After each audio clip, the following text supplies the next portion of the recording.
Hello friends, welcome to our YouTube channel learn with Pramod. जैसा कि पिछले 6 वीडियो में हम लोग समांतर श्रेणी प्रश्नावली 5 को कंप्लीट कर चुके हैं, तो इस वीडियो में हम लोग नया टॉपिक स्टार्ट करेंगे। तो आइए नया टॉपिक को स्टार्ट करते हैं। हमारा नया टॉपिक है समांतर श्रेणी का व्यापक पद, general term of AP. Term का मतलब होता है पद, यानी समांतर श्रेणी के जो पद होते हैं उसे हम कैपिटल टी से प्रदर्शित करते हैं। अगर प्रथम पद रहेगा तो T1, दूसरा पद रहेगा T2, तीसरे को T3, इस प्रकार हम प्रदर्शित करते हैं। एपी का मतलब होता है अर्थमेटिक प्रोग्रेशन। एपी का मतलब होता है अर्थमेटिक प्रोग्रेशन यानी समांतर श्रेणी। तो देखिए यहाँ पर दिया है कि nवें पद को हम श्रेणी का व्यापक पद कहते हैं। जो nवां पद होता है उसी को क्या कहते हैं? समांतर श्रेणी का व्यापक पद कहते हैं। तो समांतर श्रेणी का nवां पद ज्ञात करने के लिए फार्मूला हम जनरेट करते हैं। तो आइए फार्मूला को बनाते हैं। माना समांतर श्रेणी का प्रथम पद ए तथा सर्वांतर डी है, तो हम श्रेणी बनाते हैं। तो प्रथम पद ए है, उसमें क्या करते हैं? सर्वांतर जोड़ते चले जाते हैं, श्रेणी बन जाती है। तो प्रथम पद में सर्वांतर जोड़ेंगे तो दूसरा पद कितना हो जाएगा? A plus D. पुनः हम सर्वांतर जोड़ेंगे तो कितना हो जाएगा? यानी ए प्लस डी है, उसमें डी जोड़ेंगे तो कितना हो जाएगा? ए प्लस डी और डी मिलकर कितना हो जाएगा? 2D। पुनः सर्वांतर जोड़ेंगे, डी जोड़ेंगे तो कितना हो जाएगा? A plus 3D। पुनः जोड़ेंगे तो कितना हो जाएगा? A plus 4D। Dot dot dot dot, इस प्रकार हम जोड़ते चले जाते हैं। तो हम इसमें देख रहे हैं कि दूसरा पद है, यानी पदों की संख्या कितना है? 2। और इसमें डी का जो गुणांक है, यानी इसके मल्टीपल में जो गुणांक है वो यहाँ पर क्या है? कोई संख्या नहीं था, यहाँ पर कौन संख्या होगी? 1। यानी पदों की संख्या 2 है और डी का गुणांक कितना है? यहाँ पर 1 है। यहाँ पर पदों की संख्या कौन सा पद है? प्रथम पद, द्वितीय पद और तृतीय पद। हम देख रहे हैं यहाँ पर पदों की संख्या कितना है? तीसरा पद है और डी का गुणांक कितना है? 2 है। यानी हम देख रहे हैं कि पदों की संख्या से डी का गुणांक क्या है? 1 कम हो रहा है। कितना कम? 1 कम। जैसे देख लीजिए, प्रथम पद, दूसरा पद, तीसरा पद, चौथा पद और पांचवा पद। तब जैसे मान लीजिए यहाँ पर कौन सा पद है? प्रथम, द्वितीय, तृतीय, चतुर्थ। तो चतुर्थ पद है तो इसमें डी का गुणांक कितना कम है? चौथा पद, तो पदों की संख्या से डी का गुणांक कितना कम है? 1 कम है। तो 4 में से कितना बचेगा? 3। यहाँ पर पांचवा पद है, तो पांचवा पद में डी का गुणांक कितना है? 4 है। यानी पदों की संख्या से डी का गुणांक कितना कम हो रहा है? 1 कम हो रहा है। इस प्रकार हम कह सकते हैं कि पदों की संख्या से डी का गुणांक 1 कम हो रहा है। प्रथम पद में हमको डी का गुणांक दिखाना, डी दिखाना हो तो कैसे दिखाएंगे? प्रथम पद में डी दिखाना हो तो कैसे दिखाएंगे? इसको लिखेंगे ए प्लस 0 इंटू डी। जैसे देखिए पदों की संख्या कितना है? 1, तो उसमें डी का गुणांक 1 से, पदों की संख्या से 1 कम होगा तो 1 में से के साथ कितना हो जाएगा? 0। अर्थात डी का गुणांक कितना हो जाएगा? 0। तो 0 में डी का गुणा करेंगे तो क्या हो जाएगा? पूरा 0। अर्थात प्रथम पद में डी क्या होती है? 0। यहाँ पर देखिए तीसरा पद है तो इसमें डी का गुणांक क्या होगा? पदों की संख्या से 1 कम होगा। इसमें दूसरा पद है, डी का गुणांक पदों की संख्या से 1 कम होगा। अगर इसी प्रकार अगर हमसे पूछ देगा nवां पद, जैसे मान लीजिए अगर पदों की संख्या से 1 कम हो रहा है तो पूछ देगा nवां पद। तो देखिए nवां पद के लिए डी का गुणांक कितना होगा? ए प्लस डी का गुणांक कितना होगा? पदों की संख्या से 1 कम। तब मान लीजिए nवां पूछेगा तो n से 1 कम क्या होगा? n minus 1। और उसमें से 1 क्या करेंगे? घटा देंगे। n माइनस क्या हो जाएगा? 1 इंटू डी। तो यही जो nवां पद होगा तो उसी को क्या कहते हैं? Tn कहते हैं। क्या कहते हैं? Tn। यानी nवां पद, इसी को nवां पद कहते हैं। और यही क्या है? समांतर श्रेणी का व्यापक पद है।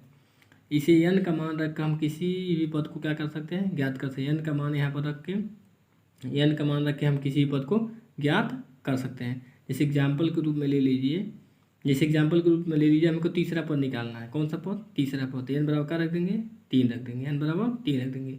तो T3 बराबर ए प्लस n का मान क्या रख देंगे? 3। तो 3 माइनस 1 मल्टीप्लाई डी। तो ए प्लस 3 में से कितना बचेगा? 2D। अर्थात तीसरा पद T3 बराबर हो जाएगा ए प्लस 2D। तो हम पहले बता चुके हैं कि पदों की संख्या कितना है? 3। अर्थात डी का गुणांक कितना होगा? पदों की संख्या से 1 कम। तो 3 में से 1 कम करेंगे तो कितना होगा? 2D। अर्थात डी का गुणांक कितना हो जाएगा? 2 होगा। पदों की संख्या से डी का गुणांक 1 कम होता है। अर्थात समांतर श्रेणी का nवां पद बराबर का, अर्थात nवां पद या Tn बराबर क्या हो जाएगा? A plus n minus 1 into d. यही हमारा समांतर श्रेणी का nवां पद का फार्मूला है। अर्थात Tn बराबर क्या हो जाएगा? A plus n minus 1 into d. समांतर श्रेणी के किसी पद को प्राप्त करने के लिए उसका जो डी के गुणांक जो होगा पदों की संख्या से एक कम होगा। जैसे मान लिया अगर हमको 16वां पद प्राप्त करना है तो 16वां पद को कैसे प्रदर्शित करेंगे, टी 16 से। तो हमने बताया प्रथम पद ए प्लस और डी का गुणांक कितना होगा, पदों की संख्या से एक कम होगा। तो 16वां पद के लिए क्या लिख देंगे, 15 इंटू डी कर देंगे। ये हमारा समांतर श्रेणी का 16वां पद का सूत्र क्या बन जाएगा, ए प्लस 15 डी। इसको डायरेक्ट भी लिख सकते हैं और नहीं आ रहा तो फार्मूला से भी कर सकते हैं। तो 16वां पद बराबर कितना हो जाएगा, इसे फार्मूला लिखेंगे टी एन बराबर हो जाएगा एनवां पद यानी टी एन बराबर हो जाएगा a plus n minus 1 into d. तो 16वां पद चाहिए तो एन बराबर हमने क्या रख देंगे, इसमें एन बराबर रख देंगे 16। तो टी 16 बराबर ए प्लस एन का मान क्या रख देंगे 16, 16 माइनस 1 इंटू डी। तो यहाँ पर क्या हो जाएगा, ए प्लस 16 में से कितना हो जाएगा 15 इंटू डी, अर्थात 16वां पद कितना हो जाएगा ए प्लस 15 इंटू डी। तो हम देख रहे हैं कि जो पदों की संख्या से डी का गुणा कितना कम हो रहा है, एक कम हो रहा है। कितना कम हो रहा है, एक कम हो रहा है। इसे देख लीजिए यहाँ पर डायरेक्ट हम लगाया था यहाँ पर टी 16 बराबर कितना था, ए प्लस 15 डी। यहाँ पर टी 16 बराबर कितना देगा, ए प्लस 15 इंटू बोलूँगा पद ज्ञात करना है। तो टी 9 बराबर कितना देगा, ए प्लस पदों की संख्या से कम कितना देगा 8 डी हो जाएगा। क्या इस प्रकार समांतर श्रेणी का एनवां पद टी एन यानी टी एन बराबर हो जाएगा a plus A N minus 1 into D. इसमें हम एन का मान रखकर किसी पद का मान ज्ञात कर सकते हैं। यदि एन बराबर हमको चौथा पद रखेंगे तो यहाँ पर चौथा पद मिलेगा। एन का मान रख के इसमें किसी पद का हम क्या करेंगे, मान ज्ञात कर सकते हैं। यदि समांतर श्रेणी के अंतिम पद एल दिया हो तब फार्मूला क्या बन जाएगा, एल बराबर हो जाएगा a plus n minus 1 into d. L का है अंतिम पद है, ए प्रथम पद, एन पदों की संख्या और डी क्या है, सर्वांतर है।